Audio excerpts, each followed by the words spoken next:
ಒಂದು ಪಾತ್ರೆಯಲ್ಲಿರುವ ಹಾಲು ಮತ್ತು ನೀರಿನ ಅನುಪಾತ 4:3. ಆ ಮಿಶ್ರಣದ 14 ಲೀಟರ್ ಹೊರತೆಗೆದು ಪಾತ್ರೆಯಲ್ಲಿ ಅಷ್ಟೇ ಪ್ರಮಾಣದ ನೀರನ್ನು ಬೆರೆಸಿದರೆ ಅವುಗಳ ಅನುಪಾತ 3:4 ಆಗುತ್ತದೆ.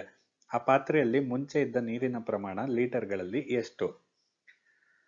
ಪಾತ್ರೆಯಲ್ಲಿರುವ ಹಾಲು ಮತ್ತು ನೀರಿನ ಅನುಪಾತ 4:3. ಹಾಲು 4x ಲೀಟರ್ ಇದ್ದರೆ ನೀರು 3x ಲೀಟರ್ ಇದೆ. ಈಗ ಈ ಪಾತ್ರೆಯಿಂದ 14 ಲೀಟರ್ ಮಿಶ್ರಣವನ್ನು ಆಚೆಗೆ ತೆಗೆಯಲಾಯಿತು.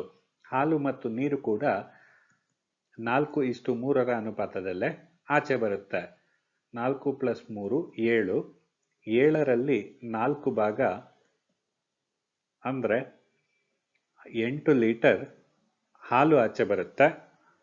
ಹಾಲು ಈಗ 4x - 8 ಲೀಟರ್ ಇದೆ. ಹಾಗೂ ಮಿಕ್ಕಿದ್ದು ನೀರು 14 - 8 6 ಲೀಟರ್ ನೀರು ಆಚೆ ಬರುತ್ತೆ.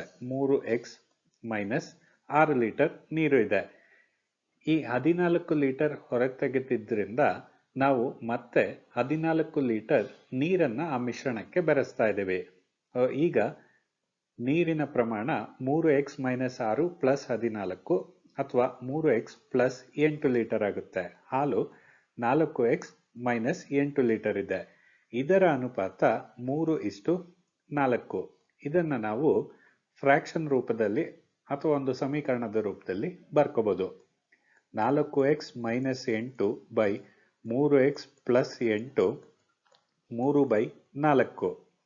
ಈ 4ಅನ್ನು ಈ ಪಕ್ಕಕ್ಕೆ, 3x + 8ಅನ್ನು ಈ ಪಕ್ಕಕ್ಕೆ ತೆಗೆದುಕೊಂಡೋಗೋಣ.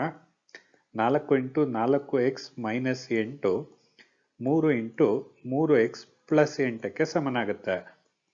16x - 32 9x + 24 ಆಗುತ್ತೆ. ಈ 9x ಅನ್ನು ಈ ಪಕ್ಕಕ್ಕೆ, 32ಅನ್ನು ಈ ಪಕ್ಕಕ್ಕೆ ತೆಗೆದುಕೊಂಡು ಹೋಗ್ತೇವೆ.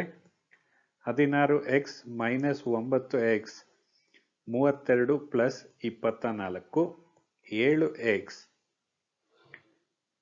56 ಆಗುತ್ತೆ. x 56/7 8. ನಾವು ಕಂಡುಹಿಡಿಯಬೇಕಾಗಿದ್ದು ಮುಂಚೆ ಇದ್ದ ನೀರಿನ ಪ್ರಮಾಣ. ಮುಂಚೆ ಇದ್ದ ನೀರಿನ ಪ್ರಮಾಣ 3x. 3x 3 × 8 24 ಲೀಟರ್ಗಳು. Option A.